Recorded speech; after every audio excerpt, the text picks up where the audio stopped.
Let's see the application of Gauss's law. The second application of Gauss's law is that derive an expression for electric field due to a uniformly charged infinite plane sheet. This is a very important derivation which will be asked in board exams. Frequently it is asked. So let's see the derivation now. First, consider a uniformly charged infinite plane sheet having surface charge density sigma. We know for surface charge density we take sigma, for linear charge density we take lambda, and for volume charge density we take rho. Here we have considered surface charge density, that is sigma.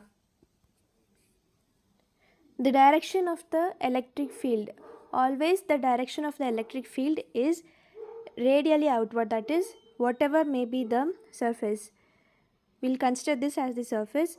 The electric field is radially outward, that is perpendicular at every point where it touches the surface. See, here it is an infinite plane sheet. We'll consider this as the sheet. So it is perpendicular outward. Now to find the electric flux, we have to find the electric flux, that is first we have to find the electric flux to find the electric field. We know electric flux formula, flux equal to EA cos theta, right, or E dot S, E dot A. A can be taken as ds also, delta S, right. Now we'll imagine this, all three applications of Gauss's law is based on imagination, or we are considering a cylindrical surface along the cross sectional area. You can see here, this is the plane sheet. Here you consider a cylindrical surface on that is perpendicular to the plane sheet, or it's passing through the plane sheet, right. Here we'll find out flux in three cases. That is, in the we consider three surfaces of the cylinder. This is the outer circular surface. Okay, we consider this as the first surface, this as the second surface, and this part as the third surface, which will be this part. The third surface is perpendicular to the plane sheet. So electric flux passing through the first surface. Here electric flux is perpendicular to the surface, right.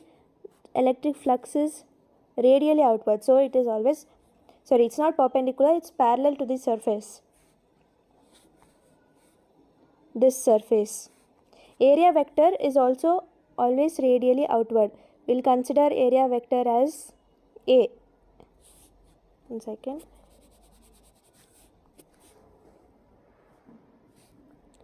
Area vector A cap, which is also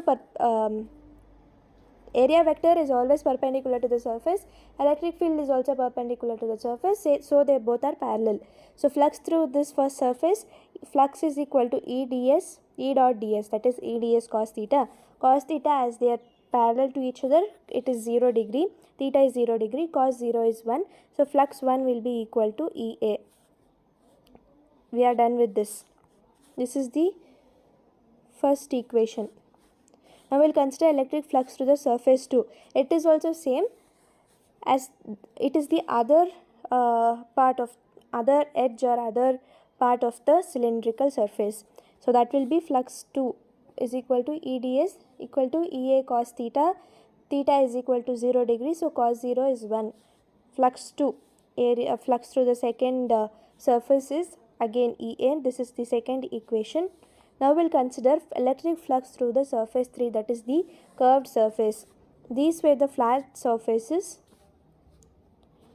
Now this part is the curved surface here, right. This is the third surface.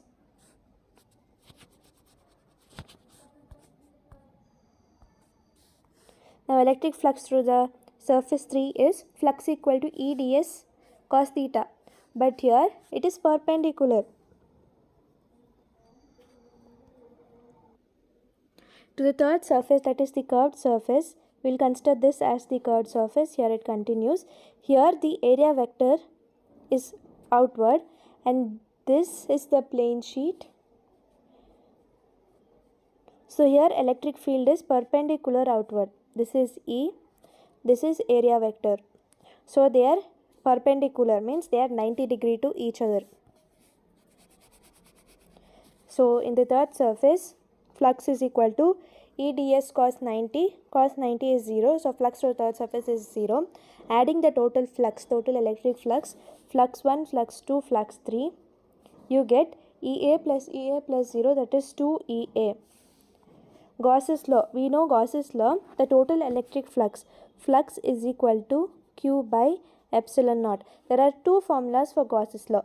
First one, flux equal to E dot A, EA cos theta, and flux is equal to Q by epsilon naught, as we have seen here. So substituting flux in the above equation, we get 2EA. Before that, sigma means surface charge density is equal to Q by epsilon naught.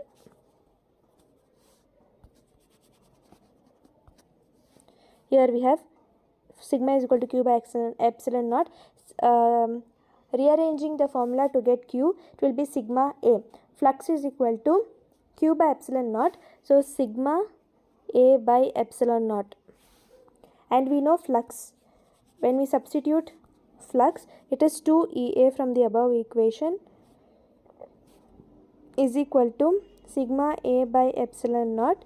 E is equal to, when you cancel A and A, it will be sigma by 2 epsilon naught. This is 2. Sigma by 2 epsilon naught.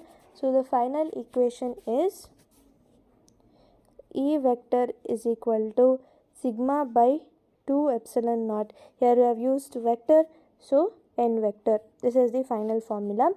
This is derived formula. This is an expression for electric field due to an infinitely charged uniform plane sheet. I hope you all understood this derivation. It is an important derivation. If this video brought you value, smash that like button, subscribe for daily masterclasses, and share it with a friend who needs to see this today. And bye bye, take care until the next video.